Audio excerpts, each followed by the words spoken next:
ټینا یو وړوکی خو زړور کیشپ ده چې د سیند په غاړه ژوند کوي. نور کیشپان خوب کوي، خو ټینا تل د نوي ځایونو د موندلو خوبونه ویني. یوه ورځ ټینا یو ښکلی پتنګ ولید چې الوت او د ځنګلونو ورته روان و. ټینا ډېر حیران شو او ورپسې روان شو. ټینا د پتنګ پسې روان و او همداسې یو ځنګله ته ننوت. هلته یې وکتل چې لوړې ونې دي، پتنګان دي او مچۍ دي. ځنګل آرام و او جادويي و.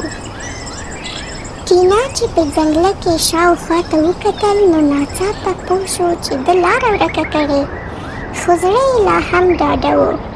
ټینا په همدې اندېښنه کې و چې یو ناڅاپه یو مرغه راښکاره شو. هغه وخندل او ټینا ته یې وویل: آیا ته ورک شوی یې؟ زه مرسته در سره وکړم؟ ټینا مرغه ته وویل: هو، زه ستا مرستې ته اړتیا لرم، ما لار ورکه کړې. دوی دواړه په ځنګله کې روان وو او په لار کې ګلانو، ونو او نورو دوستانو ته سلامونه ویل.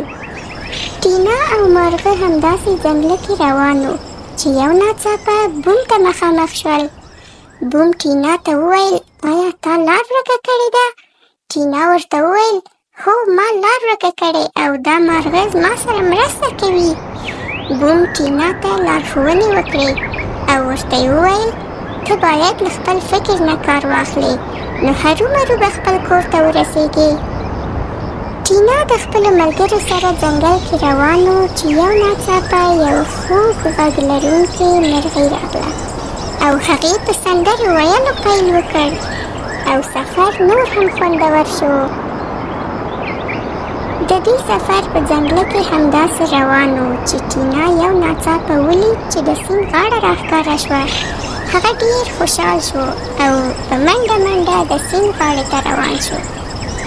ټینا چې د سیند غاړې ته ورسېد نو نور کیشپان ډېر خوشحاله شو. هغوی چیغې ووهلې: زموږ زړور ټینا راغی. ټینا اوس د نورو کیشپانو سره یو ځای په سیند کې ژوند کوي او ډېر خوشحاله ده. اوس ټینا یوه نقشه لري او کله چې یو څوک لار ورکوي نو ټینا تر ټولو لومړی ځان مرستې ته رسوي. ټینا د لمر لوېدو پر وخت د سیند پر غاړې ناسته او هغه ورځ را یادوي چې کله ده ځنګله ته لار پیدا کړه او هلته یې لار ورکه کړه. هغه یادونه یادوي او ځان سره موسکی شي. ما ګرانو ماشومانو، آیا تاسو د دې کیسې څخه خوند واخیست؟ د دې کیسې مطلب دا و چې حتی یو وړوکی او آرام کیشپ هم زړور کیدی شي که زړه ولري، عقل ولري او د ملګرو مرسته ورسره وي. هره لار پیدا کولی شي. ښه شپه او خواږه خوبونه.